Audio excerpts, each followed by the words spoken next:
नीतीश के आने से एनडीए में चिराग उपेंद्र कुशवाहा का क्या होगा? आपको बताते चले, बिहार की सत्ता में करीब 17 महीने बाद बीजेपी की वापसी हुई है। नीतीश कुमार के साथ गठबंधन में बीजेपी इस बार नई उम्मीदों और नई शर्तों के साथ आई है। इसीलिए सरकार बनी तो बीजेपी दफ्तर में जमकर जश्न भी मना। पार्टी कार्यकर्ताओं में उत्साह देखने को मिला। लेकिन क्या आप जानते हैं कि नीतीश कुमार के एनडीए में आने के बाद चिराग पासवान, उपेंद्र कुशवाहा और जीतन राम मांझी का क्या होगा? तो आपको भी बता दें कि बिहार में छोटे दलों को साधे रखना सभी दलों की अपनी मजबूरी है। जाति आंकड़े और वोट बैंक के लिए हर पार्टी और हर नेता के साथ तालमेल बनाने की कवायद होती रही है। बीजेपी ने अपने छोटे दलों को साध लिया, लेकिन कैसे? बीजेपी अध्यक्ष जेपी नड्डा जब रविवार को पटना पहुंचे तो चिराग पासवान उनके साथ थे। इससे पहले उपेंद्र कुशवाहा को भी फोन करके शपथ समारोह में बुलाया गया।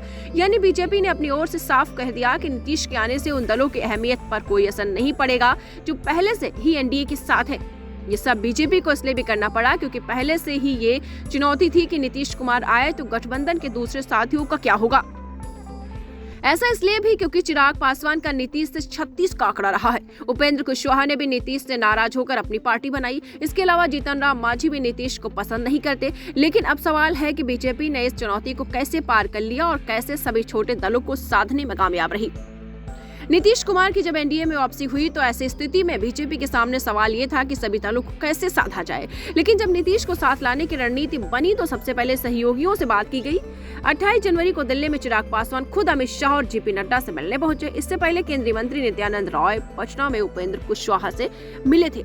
तो आपको बता दें चले, अब नीतीश आ गए हैं, एनडीए में शामिल हो गए हैं, भारतीय जनता पार्टी में शामिल हो गए हैं। तो अब उसके बाद अब प्रश्न चिन्ह ये खड़ा होता है कि चिराग पासवान और उपेंद्र कुशवाहा को आखिर क्या होगा? क्या ये ऐसा तो नहीं कि ये नई कोई पार्टी बनाएंगे या इसी में रहेंगे? ये तो बहुत सारे सभी लोगों के जहन में जरूर प्रश्न चिन्ह उठता होगा कि अब आगे इन लोगों का क्या होगा। दीक्षांत एडुटेक लाया है दीक्षांत डिजिटल क्लास। दीक्षांत डिजिटल क्लास का उपयोग कर छात्र बना सकते हैं पढ़ाई को बेहद आसान और मजेदार। दीक्षांत डिजिटल क्लास को स्कूल में बैठकर देखना है तो पेन ड्राइव और स्मार्ट टीवी बनेगा सही माध्यम। चलिए अब ये भी जानते हैं कि दीक्षांत डिजिटल क्लास का फी स्ट्रक्चर क्या होगा। नर्सरी से लेकर यूकेजी के लिए 7,000, नर्सरी से लेकर दूसरी कक्षा के लिए 12,000, नर्सरी से लेकर 5वीं तक के लिए 18,000, नर्सरी से लेकर 8वीं तक के लिए 24,000, नर्सरी से लेकर 10वीं तक के लिए 30,000। अगर आपको डेमो करना है तो उसके लिए आप दीक्षांत डिजिटल क्लास के यूट्यूब चैनल को विजिट कर सकते हैं। हमारे यूट्यूब चैनल को सब्सक्राइब और फेसबुक पेज को लाइक करना ना भूलें। धन्यवाद।